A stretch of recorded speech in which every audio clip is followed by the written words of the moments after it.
Murtaza Ali Shah briefly, ایک تو یہ جو صاحب ہے طارق فواد ملک، اس کا ادھر کیا کردار رہا، اور دوسرا مجھے بریفلی بتائیے کہ یہ جو نواز شریف کے اثاثوں سے متعلق ایک لندن میں فیصلہ عدالت کا آیا بھی تھا، وہ کیا تھا؟ دیکھیں، طارق فواد ملک اگر نہ ہوتے تو براڈ شیٹ کا شاید یہ کبھی یہ کانٹریکٹ سائن ہی نہ ہوتا، چونکہ یہ پورا ان کا برین چائلڈ تھا۔ یہ پروپوزل وہ لے کر جنرل امجد کے پاس گئے اور پھر انہوں نے ان کے وزٹس ارینج کروا، ان کو کنونس کیا کہ یہ سارا کچھ ہے۔ 2007 میں وہاں سے، یعنی اس کے فوراً بعد اگلے 3 سال تک ایکچولی نیب کے بیہاف پر، یعنی آپ یہ اس میں دیکھیں کہ اسکینڈل کتنا بڑا ہے کہ براڈ شیٹ میں ان کا شیئر تھا، جو طارق فواد ملک تھے ان کے پاس وہاں پر ٹیبل تھا، چیئر تھی، ان کے سٹاف کے 2 ممبرز تھے جو نیب کے آفس میں بیٹھتے تھے۔ یو کے جو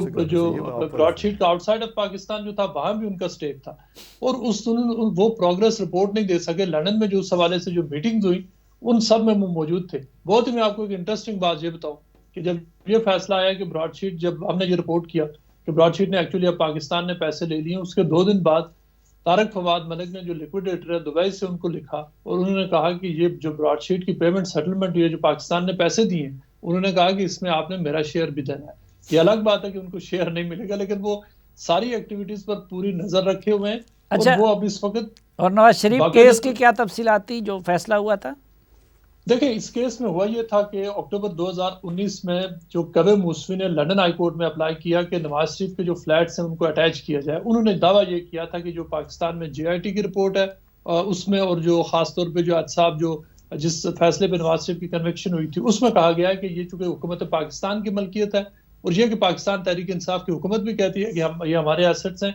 لہٰذا انہوں نے جج سے یہ کہا تھا کہ ان ایسٹس کو اٹیچ کیا جائے اس کیس کے ساتھ، کہ اگر ان کی ریکوری ہوتی ہے یا نہیں ہوتی۔ ان کا کلیم یہ تھا کہ ان ایسٹس کے اوپر مجھے کنٹرول دیا جائے۔ لیکن بعد میں جب وہ لیٹیگیشن میں گئے، اس میں جو نواز شریف کے یہاں پر ان کی فیملی کے وکیل ہیں، انہوں نے کورٹس کو لکھنا شروع کیا اور انہوں نے اپنا کیس پیش کیا، تو اس کے بعد انہوں نے یہ اپنی جو اپلیکیشن تھی وہ 2 دسمبر کو انہوں نے وڈرا کرا دی۔ یعنی مطلب یہ کہ وہ اگر چاہتے تو وہ اس کو فردر کانٹیسٹ کر سکتے تھے، لیکن انہوں نے کہا کہ میں اس سے وڈرا کرتا ہوں۔ اس سے پہلے کبھی موسوی نے لکھا ان کے جو نواز شریف کے وکیل ہیں ان کو کہ ہم مل کر، میں کیس وڈرا کرتا ہوں، مل کر آپ مجھے اسسٹ کریں، ہم جو پاکستان کے جو ایسٹس ہیں ان کو ٹریس کرتے ہیں اور آپ میری اس میں اسسٹ کرتے ہیں، جس کے انہوں نے کہا کہ آپ اس کے وڈرا ہو جانے کے بعد وہ معاملہ نواز شریف کے حق میں ہو گیا۔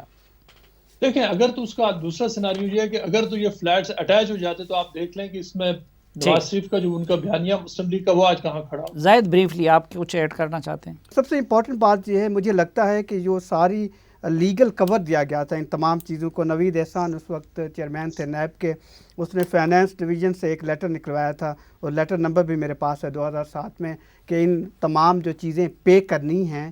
وہ پاکستان ان اکاؤنٹس کے ذریعے کرے گا، احتساب سیل کے جو اکاؤنٹس ہیں۔ تو ایک اسٹیبلشمنٹ ڈویژن سے بھی لیا گیا تھا کہ لیگل کنسلٹنٹ کو ہائر کیا جا سکتا ہے۔ چلے، تھینک یو قادر صاحب۔ یہ جو